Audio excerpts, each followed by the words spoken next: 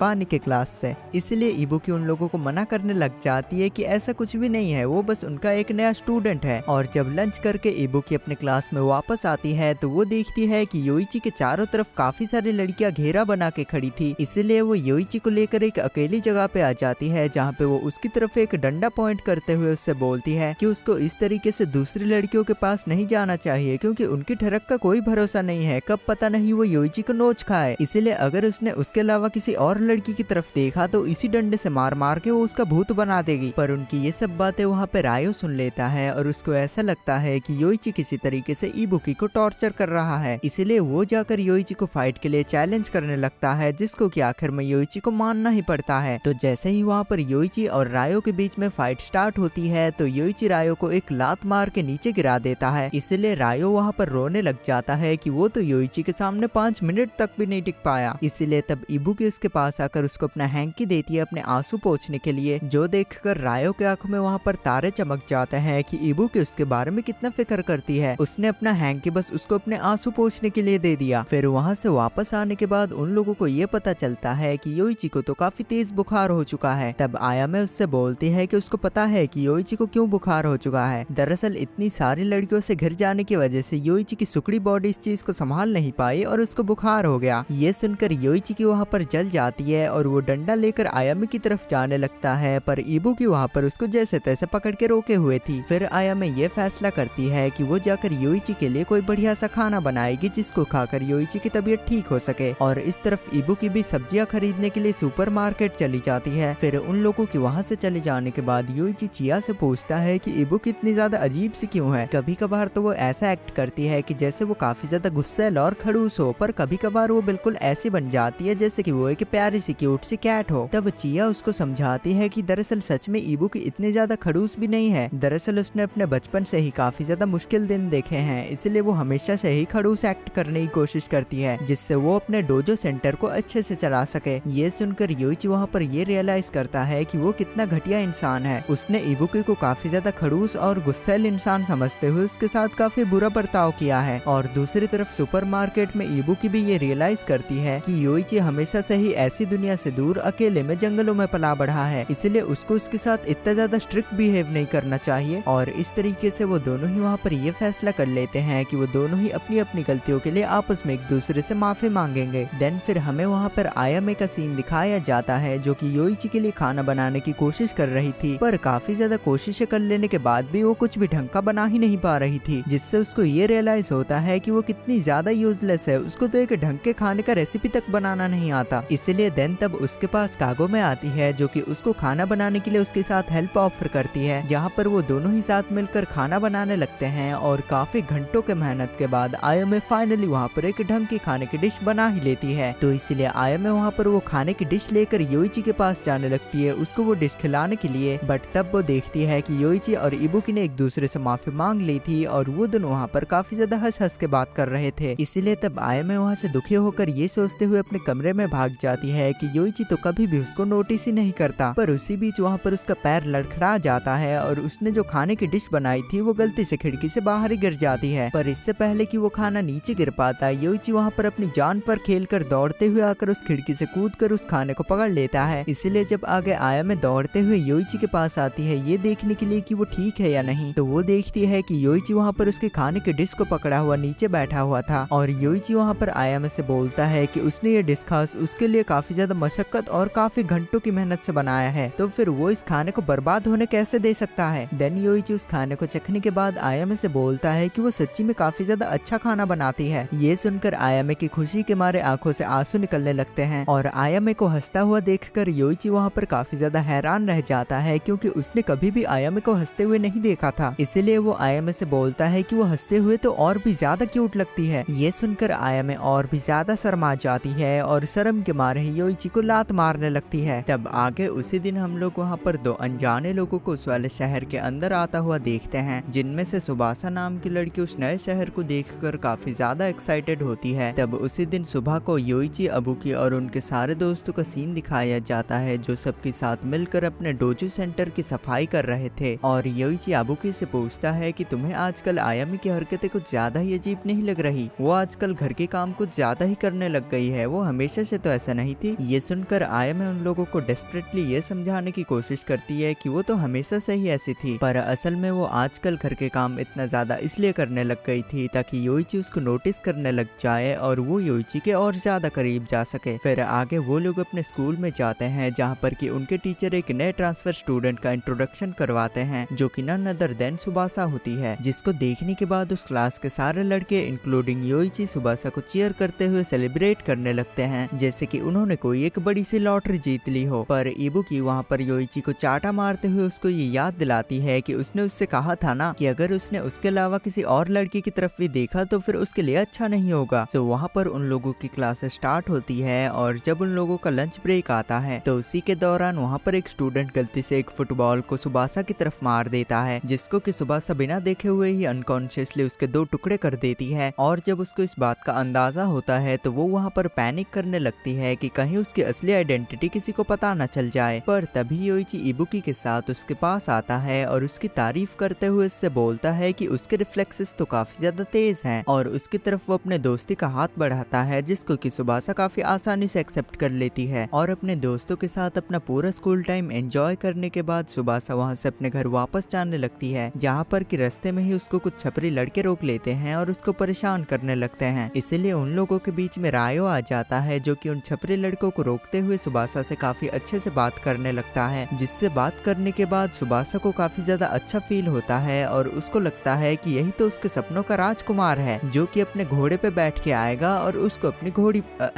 उसको अपने साथ ले जाएगा। तो उससे आगे जाते हुए सुबासा गलती से फिर से जाकर योइची और इबुकी से टकरा जाती है, जो कि उससे पूछते हैं कि क्या वो उनके साथ चलते हुए घर जाना चाहेगी। पर इससे पहले कि सुबासा वहाँ पर इस चीज का कोई रिप्लाई दे पाती, वहाँ पर एंजेला कहीं से भागते हुए आ जाती है, जो कि अचानक से सुबासा के कपड़ों को फाड़ देती है और उसको जाकर योइची से फाइट करने के लिए बोलती है। पर अपना योइची तो वहाँ पर उसके वाटर मेलोन्स को देखकर पहले ही हार चुका था, इसलिए फिर इबुकी आकर उस वक्त योइची को धक्का मारकर उसको अपने होश में वापस लाती है। और इससे पहले कि योइची खुद को संभाल पाता, वहाँ पर अचानक से सुबासा आकर उसके ऊपर जोरदार हमला कर देती है, जिसको देखकर ये साफ साफ पता चल रहा था कि एंजेला ने उसके ऊपर किसी न किसी तरीके का हिप्नोटाइजमेंट किया है। तो योइची वहाँ पर सुबासा से मार खाने लगता है, क्योंकि उसका ध्यान सुबासा के हमलों से ज्यादा तो उसके किसी और चीज पे था। इसलिए उन दोनों के बीच में रायो को आना पड़ता है, जो कि अपने शर्ट को निकाल कर सुबासा को पहना देता है, क्योंकि उसके पास कपड़े नहीं थे। और अपने सपनों के राजकुमार को देखकर सुबासा वहाँ पर समहाउ किसी न किसी तरीके से एंजेला के हिप्नोटाइजमेंट से बाहर आ जाती है और एम्बैरेस्ड होकर वहाँ से छलांगे मारते हुए भाग जाती है। तभी उसी दिन रात को इबुकी के डोजो सेंटर में एंजेला खुद योइची के ऊपर हमला करने के लिए आती है, और जब योइची उससे पूछता है कि वो उसके ऊपर हमला क्यों कर रही है, तो फिर एंजेला उसको बिना कोई जवाब दिए ही अचानक से उसके ऊपर हमला करने लग जाती है। बट समहाउ उसका वो हमला उसी के ऊपर ही इस्तेमाल हो जाता है और उसके सारे कपड़े फट जाते हैं। ठीक तभी ही वहाँ पर इबुकी और उसकी बहनें आ जाते हैं योइची की मदद करने के लिए। पर वो लोग देखते हैं कि वहाँ पर तो योइची बिल्कुल सदमे में जा चुका था, क्योंकि एंजेला को वहाँ पर वैसे देखने के बाद उसके थर्मामीटर का टेम्परेचर जो बढ़ चुका था। तो इबुकी वहाँ पर एंजेला से पूछती है कि वो ऐसे बार बार योइची के ऊपर हमला करने की कोशिश क्यों कर रही है। तो एंजेला उसको बताती है कि अपने क्लैन को बचाने के लिए उसको योइची को मारना ही होगा, क्योंकि किसी इंसान ने उसको ये कहा है कि अगर उसने योइची को हरा दिया तो फिर वो उसके बदले उसको काफी सारे पैसे देगा, जिसका इस्तेमाल करते हुए वो अपने मरते हुए क्लैन को बचा सकती है। ये बोलकर अचानक से एंजेला वहाँ पर योइची के ऊपर हमला करने के लिए जाती है, जिसको कि इमीडिएटली योइची वहाँ पर ब्लॉक कर देता है और उससे बोलता है कि उसे अपने क्लैन को बचाने के लिए कोई भी गलत काम करने की जरूरत नहीं है। वो उससे वादा करता है कि वो उसके क्लैन को बचाने में उसकी मदद करेगा। ये सुनकर एंजेला वहाँ पर योइची को काफी चमकीली आंखों से देखने लगती है और फिर वो वहाँ पर उससे बिना कुछ बोले ही वहाँ से वापस जाने लगती है। जहाँ पर वापस जाते हुए ही उसको रास्ते में सुबासा मिल जाती है, जो कि उसके गले लग के उससे बोलती है कि क्या वो लोग योइची के मारने वाले मिशन को कैंसिल नहीं कर सकते, क्योंकि योइची काफी ज्यादा अच्छा इंसान है और वो हमेशा से ही उसकी मदद करता रहता है। ये सुनकर एंजेला को वहाँ पर ये रियलाइज होता है कि अपने क्लैन को बचाने के चक्कर में वो खुद ही एक विलन बन चुकी है, इसलिए वो वहाँ पर सुबासा की बात मानते हुए अपने योइची को मारने वाले मिशन को कैंसिल करने के लिए एग्री हो जाती है। देन हमें कुछ दिनों बाद का सीन दिखाया जाता है, जहाँ पे योइची और इबुकी अपने स्कूल से वापस आ रहे थे और रास्ते में ही उनकी मुलाकात वहाँ पे सुबासा से हो जाती है, जो कि कुछ सामानों को लेकर कहीं पे जा रही थी। इसलिए वो उन दोनों को समझाते हुए ये एक्सप्लेन करती है कि अब उन दोनों ने एक न्यू डिलीवरी गर्ल का काम स्टार्ट किया है, ताकि वो लोग अपने क्लैन को बचाने के लिए कुछ पैसों का इंतजाम कर सके। फिर उसके बाद वहाँ पर एंजेला भी आ जाती है, जो कि योइची से बोलती है कि वो उसका दिल से शुक्रगुजार है, जो कि उसने उसको अच्छा रास्ता दिखाया और एक अच्छा इंसान बनाया। ये सुनकर वहाँ पर योइची को भी काफी ज्यादा खुशी होती है कि अब उन दोनों ने अपने मेहनत से पैसे कमाना स्टार्ट कर दिया है। फिर वहाँ से अपने डोजो सेंटर में वापस आने के बाद वो दोनों जाते हैं अपने कुछ स्टूडेंट्स को स्वॉर्ड फाइट सिखाने के लिए, जहाँ पे कि इबुकी और योरिची वुडन स्वॉर्ड से लड़ते हुए उन स्टूडेंट्स को ये सिखा रहे थे कि आखिरकार स्वॉर्ड से लड़ा कैसे जाता है। पर वहाँ पे योइची के दिमाग में एक खुराफाती आइडिया आता है और वो अपने विंड टेक्निक का इस्तेमाल करते हुए इबुकी के ऊपर के कपड़े फाड़ देता है। पर इससे योइची वहाँ पर जीतने की बजाय उल्टा अपने अंदर से ही हार जाता है, क्योंकि उसके मेलोन्स देखने के बाद उसको अंदर से कुछ होने लग गया था। इसलिए इस बात से गुस्सा होकर इबुकी योइची के साथ साथ वहाँ पे उनके सारे स्टूडेंट्स को भी कूट देती है। और उन स्टूडेंट्स के वहाँ से जाने के बाद योइची जाकर इबुकी से बोलता है कि अगर उन्हें अपने डोजो सेंटर की तरफ और ज्यादा स्टूडेंट्स को अट्रैक्ट करना है तो उसे स्टूडेंट्स के साथ थोड़ा सा प्यार से बिहेव करना होगा। बट तभी इबुकी वहाँ पर योइची से बोलती है कि अगर वो सच्ची में और ज्यादा स्टूडेंट्स को अट्रैक्ट करना चाहता है तो फिर सबसे पहले उसे सभी के सामने उसके कपड़े फाड़ने बंद करने होंगे। ये सुनकर वहाँ पे योइची भी बेचारा चुप हो जाता है और उन लोगों के ट्रेनिंग के खत्म हो जाने के बाद योइची जाकर अपने चेहरे को धोने लगता है, जहाँ पे इबुकी देख पाती है कि चिया योइची के पास आती है और उसके हाथ को पकड़ के घसीटते हुए उसको अपने कमरे की तरफ ले जाती है। जहाँ पे जब योइची जाकर उसके बनाए हुए मांगास को देखता है तो वो वहाँ पर काफी ज्यादा इम्प्रेस्ड हो जाता है और उसकी तारीफ करते हुए बोलता है कि वो सच्ची में काफी ज्यादा अच्छे मांगास बनाती है। जो सुनकर चिया वहाँ पर शर्म के मारे पिघल के पानी पानी हो जाती है और जाकर योइची से चिपक के बोलती है कि उसे उसके मांगास पसंद आए, इसके बदले उसको कुछ तो तोहफा मिलना ही चाहिए। बट इससे पहले कि योइची को वहाँ पर उसका तोहफा मिल पाता, इबुकी वहाँ पर FBI की तरह उनके कमरे का दरवाजा झट से खोलकर अंदर आ जाती है और उन दोनों को एक दूसरे के इतना ज्यादा नजदीक देखकर वो वहाँ पर योइची के ऊपर चिल्लाने लगती है और उसके पीछे डंडा लेकर पड़ जाती है उसको पीटने के लिए। पर ठीक उसी वक्त ही कागो में अपने स्कूल के आर्ट प्रोजेक्ट को लेकर उन दोनों के सामने आ जाती है और योइची से टकराने की वजह से उसका वो आर्ट प्रोजेक्ट नीचे गिर के टूट जाता है। इसलिए आगे इबुकी गुस्से में योइची को पनिशमेंट के तौर पर जाकर चिया के मांगा को उसके स्कूल में देकर आने के लिए बोलती है, क्योंकि वो अपने मांगा को घर पे ही भूल गई थी। इसलिए योइची जाकर उनके स्कूल के सामने खड़ा होकर खुद से ये बोलता है कि वो इस काम को किसी न किसी भी तरीके से बिना किसी गड़बड़ के करके दिखाएगा। बट जैसे ही वो जाकर उनका दरवाजा खोलता है तो उसको वहाँ पर ये रियलाइज होता है कि वो गलती से लड़कियों के चेंजिंग रूम में घुस चुका है। इसलिए वो सारी लड़कियां गुस्से में योइची के पीछे पड़ जाती है, पर जैसे तैसे योइची उनसे अपनी जान छुड़ाकर जाकर चिया को उसकी मांगा देकर ही आता है। और इस तरफ अपने डोजो सेंटर में इबुकी कागोमे के आर्ट प्रोजेक्ट को चिपकाने में उसकी मदद कर रही थी। और जब योइची स्कूल के खत्म हो जाने के बाद वापस जा रहा था तो फिर वो वहाँ पर कुछ लड़कों को ये बोलते हुए सुनता है कि उन्हें चिया को परेशान करने में काफी ज्यादा मजा आया और वो तो रोने भी लग गई थी। ये सुनकर योइची दौड़ते हुए चिया के पास जाता है और वो देखता है कि उन लड़कों ने मिलकर उसके बनाए हुए मांगा को फाड़ दिया था। पर चिया वहाँ पर योइची को देखने के बाद उसके सामने टफ एक्ट करते हुए उससे बोलती है कि कोई बात नहीं, वो इन सबको फिर से ड्रॉ कर लेगी। बट झट से वो वहाँ पर योइची को उस क्लासरूम से बाहर निकाल देती है और अंदर ही अंदर वो वहाँ पर रोने लग जाती है, क्योंकि उसे उस मांगा को कंप्लीट करने में कई सारे दिनों की मेहनत लगी थी। इसलिए योइची वहाँ पर काफी ज्यादा गुस्से में भर जाता है और उन वाले बुलीज को जाकर रास्ते में रोक के उनसे बोलता है कि उन्हें इस तरीके से अपने मजे के लिए किसी दूसरे की मेहनत को बर्बाद नहीं करना चाहिए था। फिर हमें चिया का सीन दिखाया जाता है जिसके कि स्कूल खत्म हो जाने के बाद वो अपने घर वापस जा रही थी, पर रास्ते पे ही उसको वो वाले पुलिस मिल जाते हैं और वो देखती है कि वो पुलिस वहाँ पर नीचे जख्मी होकर पड़े थे, क्योंकि चिया को परेशान करने की वजह से योइची ने गुस्से में जाकर उन वाले पुलिस की हड्डी पसली तोड़ दी थी। और घर वापस आने के बाद चिया योइची को उसके अगले मांगा की मेन कैरेक्टर दिखाती है, जो कि पूरी तरीके से योइची के ऊपर ही बेस्ड था, क्योंकि आज उसने उसके पुलिस को सबक सिखाकर उसकी काफी ज्यादा मदद की है। इसीलिए वो उसके बदले थैंक्स के तौर पे उसके अगले मांगा में उसको मेन कैरेक्टर बनाना चाहती है। देन अगले दिन जब योइची और इबुकी तैयार होकर अपने स्कूल में जा रहे थे, तभी योइची के पास आकर उसको काफी सारी फर्स्ट ईयर की सुंदर लड़कियां घेर लेती है, जिनमें से एक लड़की वहाँ पर योइची को एक लव लेटर देती है, जिसको देखकर इबुकी वहाँ पर काफी ज्यादा इनसिक्योर हो जाती है, क्योंकि अब तो खुद लड़कियां आकर योइची से चिपटने लगी थी। पर ये बुद्धू योइची वहाँ पर उस लव लेटर को समझ नहीं पाता और उसको वहाँ पर ऐसा लग रहा था कि ये शायद किसी जगह का इनविटेशन कार्ड है। इसलिए जब वो लोग अपने क्लासरूम में जाते हैं तो फिर वहाँ पे इबुकी उस वाले लव लेटर को पढ़, इसलिए फिर इबुकी योइची को एक्सप्लेन करती है कि डेट क्या होता है, जो सुनकर योइची वहाँ पर ये सोचते हुए काफी ज्यादा खुश और एक्साइटेड हो जाता है कि उसको उस डेट में और क्या क्या करने को मिलेगा। और योइची को एक दूसरी लड़की के लिए इतना ज्यादा खुश और एक्साइटेड होता हुआ देखकर इबुकी वहाँ पर काफी ज्यादा जेलस और गुस्सा हो जाती है और गुस्से में योइची के सर में एक घुसंड मार के वहाँ से जाने लगती है। पर कुछ ही देर बाद वो खुद ब खुद ही योइची के पास वापस आ जाती है, जो कि उससे बोलती है कि क्यों ना वो पहले उसके साथ डेट पे चले, ताकि उसकी थोड़ी सी रिहर्सल हो जाए और रियल वाले डेट में वो कुछ उल्टी पुल्टी हरकतें ना करते। तो अगले दिन इबुकी अपने योइची के साथ डेट के लिए काफी ज्यादा तैयार होकर और बन ठन के जाने लगती है, जिसको इतना ज्यादा तैयार होकर जाते हुए देखकर चिया वहाँ पर उससे बोलती है कि कहीं वो किसी को चोच मारने तो नहीं जा रही ना। पर इबुकी वहाँ पर उसको बिना कोई जवाब दिए ही शर्माते हुए वहाँ से भाग जाती है और कुछ ही देर बाद वो जाकर अपने डेट पे योइची से मिलती है, जिससे वो बस वहाँ पर ये पूछने ही वाली थी कि वो दोनों कहाँ पे घूमने जाने वाले हैं, कि तभी वहाँ पर काफी सारे लोग घेर के योइची को देखने लगते हैं, क्योंकि उसने काफी ज्यादा अजीबोगरीब कपड़े पहन रखे थे। इसीलिए सबसे पहले तो इबुकी योइची को लेकर एक शॉपिंग मॉल में जाती है, जहाँ पे कि वो उसको काफी सारे नॉर्मल कपड़े दिलाती है, क्योंकि उसके जो पुराने युकाटा वाले कपड़े थे वो हर किसी का ध्यान बस योइची की तरफ ही खींच रहे थे। देन फिर उसके बाद वो लोग एक मिनी गेम सेंटर में जाते हैं बॉलिंग बॉल खेलने के लिए, पर वो गेम ना आने की वजह से योइची वहाँ पर गलती से वो बॉलिंग बॉल अपने ही पैरों पे गिरा देता है और नीचे लेटकर अपने ही पैर को पकड़कर वहाँ पर रोने लग जाता है। पर ये दरअसल योइची की एक चाल होती है ताकि वो इबुकी के कच्छे देख सके, क्योंकि वो इबुकी को कुछ गिफ्ट देना चाहता था और वो अगर उसके सिमिलर डिजाइन के ही कच्छे लाकर उसको देगा तो फिर वो कच्छे उसको जरूर ही पसंद आएंगे। पर जब योइची की नजर वहाँ पर ऊपर जाती है और जो वो देखता है वो देखकर तो उसकी आत्मा उसका शरीर छोड़कर सीधा जन्नत ही भाग जाती है, क्योंकि आज तो इबुकी ने कुछ पहना ही नहीं था। और जैसे ही इबुकी को वहाँ पर ये रियलाइज होता है कि योइची क्या करने की कोशिश कर रहा है, तो फिर वो वहाँ पर उसको एक लात मार के वहाँ से दूर उड़ा देती है। तो जब वहाँ पर उन लोगों का डेट खत्म होता है और जब वो लोग वापस जा रहे थे तो इबुकी देखती है कि वहाँ पर काफी सारे कपल्स एक दूसरे का हाथ पकड़ के चल रहे थे, इसलिए इबुकी भी वहाँ पर योइची का हाथ पकड़ने की कोशिश करती है, पर उसकी वहाँ पर ये हिम्मत ही नहीं होती कि वो इस बारे में योइची से पूछ सके। पर उसके कुछ पूछने से पहले ही योइची वहाँ पर उसको एक टेडी देते हुए बोलता है कि वो उसको इस डेट में कुछ गिफ्ट देना चाहता था, पर उसको ये समझ में ही नहीं आ रहा था कि वो उसको क्या गिफ्ट दे, इसलिए वो उसके लिए ये क्यूट प्यारा सा टेडी बियर लाया है और उसको ये उम्मीद है कि ये गिफ्ट इबुकी को जरूर पसंद आएगा। और उस टेडी बियर को पाने के बाद इबुकी वहाँ पर काफी ज्यादा खुश हो जाती है, क्योंकि योइची ने इस वाले टेडी बियर को उसके लिए काफी ज्यादा दिल से खरीदा था। तो उस वाले गिफ्ट को लेकर इबुकी के वहाँ से जाने के बाद फिर वहाँ पे योइची के पास वही वाली लड़की आती है जिसने कि उसको पहले वो लव लेटर दिया था, और वो योइची के साथ डेट पे चलने के लिए मना कर देती है, क्योंकि उसने ये देख लिया था कि योइची और इबुकी एक दूसरे के साथ कितने ज्यादा खुश और अच्छे लग रहे थे, इसलिए वो उन दोनों के बीच में नहीं आना चाहती थी। देन आगे अगले हफ्ते वो सब लोग साथ मिलकर एक आइलैंड के ऊपर अपने वेकेशन मनाने के लिए जाते हैं, जिससे कि उन लोगों ने एक लॉटरी में जीता था। तो वो सभी लोग वहाँ पर अपने गर्मा गर्म हॉट स्विम सूट को पहन के सबके सामने आते हैं, पर उन लोगों के बीच में योइची वहाँ पर अपना कोई एक पुराना सा और अजीब सा कच्छा पहन के आ चुका था, इसलिए इबुकी वहाँ पर उसको फोर्स करने लगती है कि वो एक नॉर्मल स्विम सूट पहन ले, क्योंकि गलती से भी अगर एक हवा का झोंका चला तो फिर उसी हवा के साथ साथ वो लोग वाटरफॉल के पानी में तैरते हुए दिखेंगे। पर उसी बीच हम लोग वहाँ पर ये नोटिस करते हैं कि कोई दो अजीब से इंसान अपने सिप पे खड़े होकर दूरबीन से उन लोगों की ये सब हरकतें छुप कर देख रहे थे। और वो लोग वहाँ पर ये रिवील करते हैं कि वो लोग योइची के राइवल वाले क्लैन से हैं, जो कि यहाँ पर योइची को मारने के लिए आए हैं। तब दूसरी तरफ हमें आयामे का सीन दिखाया जाता है, जो कि योइची को अपनी तरफ अट्रैक्ट करने के लिए अपने गुब्बारों के ऊपर कुछ नकली रबड़ लगा रही थी, ताकि वो अपने लेमॉन्स को मेलॉन्स में बदल सके। पर तभी गलती से उस कमरे के अंदर योइची आ जाता है और वहाँ पे आयामे को अपने संतरों के साथ एक्सपेरिमेंट करते हुए देख लेता है। इसलिए आयामे वहाँ से शर्म के मारे योइची को धक्का मार के वहाँ से भाग जाती है। और फिर वो सब लोग पूरी तरीके से तैयार होकर जाते हैं समंदर के अंदर स्विमिंग करने के लिए, जहाँ पे उस डोजो सेंटर का एक स्टूडेंट जाकर कागोमे को उसके साथ स्विमिंग करने के लिए बुलाने लगता है। पर पता नहीं क्यों कागोमे पानी के अंदर जाने से काफी ज्यादा रेजिस्ट कर रही थी और आखिरकार कागोमे उन सब चीजों से परेशान होकर जंगल के अंदर भाग जाती है। और उसके पीछे पीछे वो दूसरा स्टूडेंट भी चला जाता है उसको जंगल से वापस लाने के लिए। पर जब वो उसके पीछे ही भाग रहा था उसको रोकने के लिए, तो फिर वो दोनों ही जाकर एक गहरे गड्ढे के अंदर गिर जाते हैं, जिनको कि दूर एक पहाड़ी पे खड़े होकर मिशी ब्रदर्स देख रहे थे। और वो लोग इस बात से काफी ज्यादा खुश होते हैं कि बच्चों को फंसाने का प्लान काम कर रहा है, योइची उन बच्चों को बचाने के लिए जरूर आएगा। और दूसरी तरफ बीच पे योइची और बाकी सब लोग काफी ज्यादा परेशान हो चुके थे, क्योंकि अभी तक वो दोनों जंगल से वापस नहीं आए थे। इसलिए योइची वहाँ पर उन सब लोगों को ये सजेस्ट करता है कि उन लोगों को फैल जाना चाहिए और सबको अलग अलग होकर उन लोगों को ढूंढना चाहिए। और इस तरफ वो दोनों बच्चे उस गड्ढे से बाहर निकलने का रास्ता ढूंढते ढूंढते उनको एक तरफ से रोशनी आती हुई दिखती है, इसलिए वो भागते हुए उस लाइट की तरफ जाने लगते हैं। पर जैसे ही वो जाकर वहाँ पे पहुँचते हैं तो वो दूसरा मशाशी नाम का लड़का उस पहाड़ी के ऊपर से नीचे पानी में गिर जाता है। पर तभी जल्द ही योइची और बाकी सब लोग भी वहाँ पर पहुँच जाते हैं और योइची वहाँ पर बिना दो बार भी सोचे हुए सीधा उस पानी के अंदर कूद जाता है उस बच्चे को बचाने के लिए। पर वो बेवकूफ ये भूल गया था कि उसको खुद को ही तैरना नहीं आता, वो दूसरों को क्या बचाएगा। तभी अचानक से वहाँ पर वो दोनों मिज़नांशी ब्रदर्स आ जाते हैं, जो कि योइची के ऊपर अपने सस्ते वाटर बेंडिंग टेक्निक का इस्तेमाल करते हुए हमला करने की कोशिश करते हैं। इसलिए चिया वहाँ पर योइची को एक लाइफ बोट देती है और कागोमे जाकर वहाँ पे उस दूसरे बच्चे को बचाने लगती है, ताकि योइची वहाँ पर अपना पूरा ध्यान उन दोनों ब्रदर्स को हराने में लगा सके। तो फिर वहाँ पे वो मिज़नांशी ब्रदर्स योइची के ऊपर एक बड़े से पानी के लहर के साथ हमला कर उसको पानी के गहराइयों में दफन करने की कोशिश करते हैं। पर उल्टा योइची वहाँ पर अपने महंगे विंड टेक्निक का इस्तेमाल करते हुए उस बड़ी सी लहर को एक बड़े से टोर्नेडो में बदल देता है और उल्टा उस टोर्नेडो से उन दोनों ब्रदर्स के ऊपर हमला कर उनको हरा देता है। और जब फिर से वो लोग वापस से अपने बीच हाउस में आते हैं तो फिर योइची जाकर कागोमे को शाबाशी देते हुए उसका शुक्रिया अदा करता है, क्योंकि अगर उसने उस मोमेंट पे उसकी मदद नहीं की होती तो फिर शायद वो उन सब लोगों को बचा नहीं पाता। और जब इबुकी वहाँ पर कागोमे के गीले कपड़ों को बदलने की कोशिश कर रही थी तो फिर कागोमे उसको रोकने लगती है और इसी बीच गलती से वहाँ पर कागोमे के कपड़े फट जाते हैं और उसको देखकर वो सारे लोग वहाँ पे बिल्कुल हैरान रह जाते हैं, क्योंकि पिद्दी से होने के बावजूद भी कागोमे के पास वहाँ पर इतने बड़े बड़े मेलन्स थे कि जितने बड़े कि आयामे के पास भी नहीं थे। देन कागोमे उन सब लोगों को बताती है कि वो इसीलिए ही स्विम सूट में उन लोगों के साथ स्विमिंग करने नहीं जा रही थी, क्योंकि अगर वो मेरे इन वाले हथियारों को देख लेती तो फिर उसको तो काफी ज्यादा बुरा लगता ना, क्योंकि उसके काफी छोटे हैं। और ये सुनकर वहाँ पर सही में आयामे डिस्पिरेशन में चली जाती है, क्योंकि अब भी वो उसके छोटे बोलकर उसका मजाक ही उड़ा रही है। तो इसी तरीके से वहाँ पे उन सब लोगों के बीच में हंसी मजाक होने लगता है और ये वाला दिन ऐसे ही बीत जाता है। देन अगले दिन हम लोग देखते हैं कि वो सब लोग तैयार होकर एक हॉट स्प्रिंग में जा रहे थे, जहाँ पर जैसे ही जाकर वो लोग उस हॉट स्प्रिंग के अंदर पहुँचते हैं तो फिर वहाँ पे एक बूढ़ी दादी अम्मा और काफी सारे सर्वेंट्स उन लोगों का स्वागत करते हैं। और फिर वो लोग उस दादी अम्मा के साथ जाकर वहाँ पे एक बहुत ही बढ़िया सा डिनर करते हैं, जहाँ पर वो दादी अम्मा बताती है कि आजकल उनके हॉट स्प्रिंग में इतने ज्यादा कस्टमर नहीं आ रहे हैं, क्योंकि सब लोगों के बीच में कुछ ऐसी अफवाहें फैल चुकी है कि ये हॉट स्प्रिंग हॉन्टेड है और यहाँ पे काफी सारे भूत रहते हैं। तो कुछ देर बाद वहाँ पे उन लोगों का डिनर खत्म हो जाने के बाद वो सारी लड़कियां तो अपने अपने कमरे में चली जाती हैं, पर योइची और इबुकी जाकर उस वाले दादी अम्मा से बोलते हैं कि वो इस भूत वाले मामले का जायजा लेना चाहते हैं, क्योंकि उन लोगों ने उसके और उसके दोस्तों का इतना ज्यादा ख्याल रखा है, तो फिर उसके बदले वो लोग उनकी इस तरीके से मदद करना चाहते हैं। तो फिर वो दादी अम्मा वहाँ पर जंगल के अंदर एक गुफा के बारे में बताती है, जिसके अंदर से काफी ज्यादा अजीबोगरीब आवाजें आते रहती है। इसलिए योइची और इबुकी इस वाली गुफा का जायजा लेने के लिए वहाँ से चले जाते हैं। पर उनके जाने के बाद हम लोग देखते हैं कि वो दादी अम्मा असल में दादी अम्मा नहीं बल्कि एक लड़की थी, जिसने की दादी अम्मा का भेष बदल रखा था, जो कि एक दूसरे लड़के से बोलती है कि उन लोगों का प्लान काफी अच्छे तरीके से काम कर रहा है। तो उसके बाद हमें वहाँ पर इबुकी और योइची का सीन दिखाया जाता है जो कि उस वाले हॉन्टेड केव के सामने पहुंच चुके थे। और जब योइची उस वाले गुफा के अंदर जाता है तो फिर अंदर उसको हैरान तरीके से आयामे मिलती है। इसीलिए जब योइची जाकर उससे बातचीत करने की कोशिश करता है कि वो यहाँ पे क्या कर रही है, तो फिर आयामे वहाँ पर बिना कुछ बोले ही आकर उससे चिपकने लगती है और योइची उसको बस रोकने की कोशिश कर रहा था। तभी इबुकी के साइड वहाँ पर उससे आकर एक योक्यो नाम का लड़का बातें करने लगता है जिसे कि हमने पहले देखा था, और वो इबुकी से इस तरीके से बात कर रहा था कि जैसे वो उसको काफी टाइम से जानता है। और इसी बीच इबुकी वहाँ पर योइची और आयामे को एक दूसरे के इतना ज्यादा करीब देख लेती है। और इसी बीच वो योक्यो नाम का बंदा वहाँ पर इस मौके का फायदा उठाकर इबुकी को कंफर्ट करते हुए उसके करीब जाने की कोशिश करता है। बट तभी अचानक से योइची वहाँ पर आयामे को जोर से धक्का मारकर उससे दूर हटा देता है और उससे बोलता है कि आयामे ठरकी है पर इतनी भी ज्यादा नहीं कि वो अपने बहन के सामने ये सब करना स्टार्ट कर दे। और हाँ, उसके मेलोन्स आयामे के मुकाबले थोड़े से बड़े हैं, इसलिए वो असली आयामे नहीं है। ये सुनकर इबुकी और बाकी सब लोग वहाँ पर उसको शक की नजरों से घूरने लगते हैं कि मेलोन के साइज से इंसान पहचानने का क्या मतलब है। और ये रियलाइज करते हुए कि उन लोगों का प्लान योइची के सामने पकड़ा जा चुका है, वहाँ पे आयामे का भेष बदली हुई लड़की वापस से अपने नॉर्मल रूप में आ जाती है और वो दोनों वहाँ पर इबुकी को किडनैप कर वहाँ से ले जाने लगते हैं। पर वहाँ से जाने से पहले योक्यो योइची से बोलता है कि वो सफायर क्लैन का प्रिंस है, जो कि एक काफी बड़ा क्लैन था और वो बचपन से ही इबुकी से प्यार किया करता था और उससे शादी करना चाहता था। और योइची ये शहर छोड़ के वापस से अपने जंगलों में चला जाए, क्योंकि ये शहरों की जिंदगी उसके लिए नहीं बनी, वो अपने जंगलों में ही ठीक है। तो योइची वहाँ पर योक्यो को रोकने की कोशिश करता है, पर वो ये रियलाइज करता है कि वो ढंग से मूव नहीं कर पा रहा, क्योंकि उन्होंने उसके ऊपर एक खास तरह का पॉइजन का इस्तेमाल किया था। इसलिए योइची उनसे बोलता है कि भले ही वो यहाँ से इबुकी को किडनैप कर ले जाए, पर वो उनके पास से इबुकी को छुड़ाकर जरूर लाएगा। इसलिए जैसे तैसे खुद को घसीटते हुए योइची वापस से जाकर अपने उस हॉट स्प्रिंग में पहुंचता है अपने दोस्तों को जमा करने के लिए। पर वो हॉट स्प्रिंग वहाँ पर उसको पूरी तरीके से खाली मिलता है और अचानक से उसके ऊपर वहाँ पर कई सारे निंजास हमला कर देते हैं, जिन्हें कि योक्यो ने भेजा था योइची को पूरी तरीके से खत्म करने के लिए। पर उस वक्त तक योइची वहाँ पर काफी ज्यादा गुस्से में आ चुका था, इसलिए वो अपने एक विंड टेक्निक का इस्तेमाल करते हुए वहाँ पर सारे निंजास को ढेर कर देता है। और उन सब का जो जनरल था वो वहाँ से अपनी जान बचाकर भागने लग जाता है और योइची उसका पीछा करे जा रहा था ताकि वो उसको पकड़कर उससे इबुकी का पता निकलवा सके। पर यह असल में उस जनरल की एक चाल होती है, क्योंकि वो योइची को लेकर एक एक्वेरियम जैसी जगह पे आ जाता है जहाँ पे वो वाटर क्लैंस के ब्रदर अपने बड़े बड़े शार्क्स के ऊपर योइची के ऊपर हमला कर देते हैं। पर क्योंकि जब इंसान गुस्से में होता है उससे ज्यादा बेवकूफ और खतरनाक कोई नहीं होता, तो फिर योइची भी वहाँ पर अपने वुडन सॉर्ड का इस्तेमाल करते हुए इतने ज्यादा बड़े बड़े शार्क्स के भी कई सारे टुकड़े कर देता है, जिससे योइची को वहाँ पर योक्यो के क्लैन का पता मिल चुका था। तो योइची वहाँ पर अपने डोजो सेंटर की सारी लड़कियों को लेकर योक्यो के क्लैन के ऊपर हमला कर देता है, जहाँ पर उन लोगों के सामने कई सारे खतरनाक निंजास आ रहे थे, पर वो सब लोग उनको मारते हुए आगे ही बढ़ रहे थे। और फाइनली वो जाकर एक ऐसे कमरे में पहुंच जाते हैं जहाँ पर योक्यो ने इबुकी को कैद कर रखा था। तो योइची जाकर इबुकी को योक्यो के कैद से छुड़ाता है और वो उसको बचाकर लेकर अपने डोजो सेंटर में वापस आ जाते हैं। और अगर यार आपको इस ठरकी समुराई की कहानी सुनने में मजा आया तो अभी के अभी इस वाले स्क्रीन के वीडियो पे क्लिक करो और जाके उसको देखो, जहाँ पर कि मैंने एक खतरनाक वॉरियर की कहानी सुनाई है जो कि ईयर 2677 में रहने के बावजूद भी हमेशा से ही तलवार और तीर कमान से ही लड़ा करता था। तो वो ऐसा क्यों करता था और आज से 500 साल बाद की दुनिया कैसी होगी, आपको ये उस वीडियो में पता चलेगा।